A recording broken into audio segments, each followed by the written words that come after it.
What's up guys, Blade Master here bringing you the first episode of the Let's Build series. This is a new, kind of different way to bring you online battles. What I'll be doing here is focus on one build, something different, something a bit crazy in true Blade Master fashion, but one that can be quite strong and quite fun to play with at the same time. In this episode we will be looking at the Persian Bomb Squad, a dangerous, risky name to put out there for a dangerous, risky build.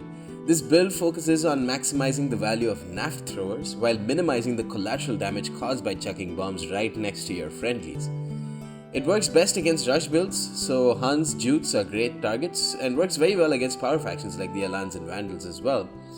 This build is tournament legal for most, but with a couple minor changes you can make it super tournament friendly while not really reducing its efficiency by a whole lot. That said, it is best suited for 8 cavalry max rule tournaments.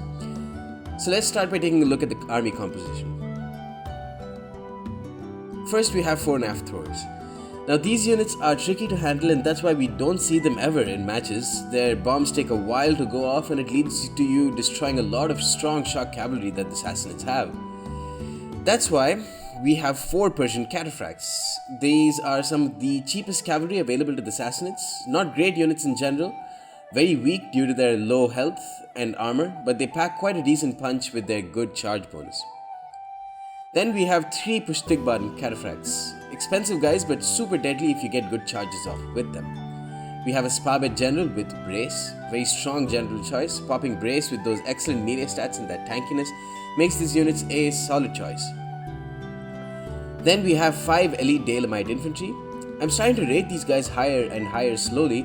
They have just enough morale to withstand a gen death and not chain route, which is always good. With or without shield wall, these units are absolute tanks and will take forever to die against enemy infantry. The problem with them is that they aren't good cavalry support units because their melee attack sucks.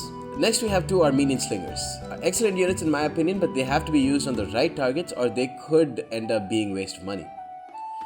And with the rest of the cash, we're going to bring 1 Persian brigade to add up some numbers and pop some experience upgrades on our Spabed with the remaining funds. So that's that with the army comp. 8 cavalry might be too much for some tournaments, in which case you have to remove some Pushtigban, and not the Persian cataphracts, mind you. The next just as crucial step is how to deploy this army. We're going to set this build up as a rush build, because that's what it is. Our first line will be a total of 6 cavalry, 1 Pushtigban flanking each side of a center of 4 Persian cataphracts. Spread these guys out to 2 to 3 ranks deep to make sure their impact damage is maximized as more cavalry hits when they charge, and so that they can cover more ground, making it harder for your opponent to flank you. The second line will be our 4 Naftafaris, our naft throwers. Now make sure these naft throwers are spread as thin as possible, and they have to be directly behind the Persian cataphracts. I think you might know what I'm getting at here, but in any case, keep some distance between these guys and the cataphracts. You don't want the naft throwers to not throw their bombs because they were too close and got engaged in melee by any stray enemy cavalry. The third line will be our infantry. That's our elite Dalemites and our Persian brigade. Spread them thin enough so that they are protected by the 6 cav main line. Our fourth line will have 1 Armenian slinger on either flank and a center of our Spabed and the extra Pushtigban. Now on to how this build works. Charge head on. With a front line of so many cavalry, there's no chance your opponent is going to let you charge straight ahead into his main line. So he will either preemptively rush with his cav from his flanks onto your center, or he will reposition his cavalry to mirror your front line and charge ahead. Good, this is exactly what you want.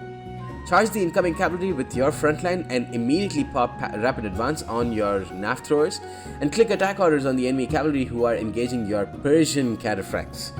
Do not throw bombs at the flanks, aim at the center.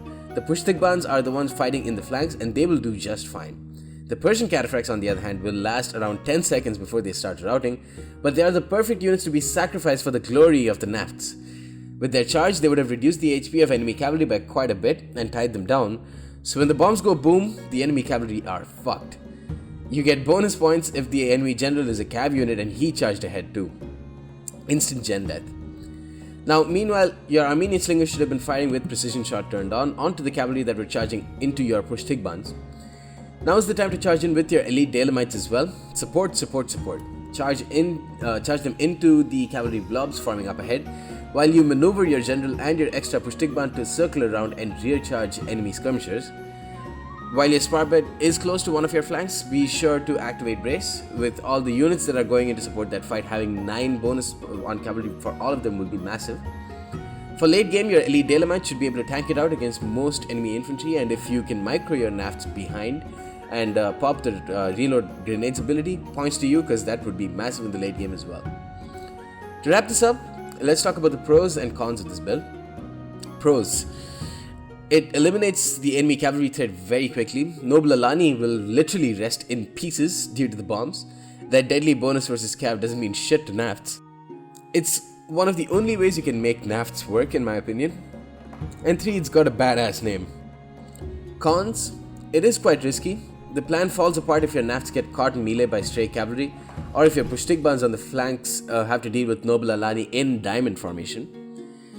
2, a 6 cav bomb squad build isn't nearly as effective, so this build doesn't really downscale very well. So that's it for this first episode of the Let's Build series. Like if you enjoyed this video and if you want to see more, let me know what you guys think about the Persian bomb squad and share your experiences if you try it out. Peace.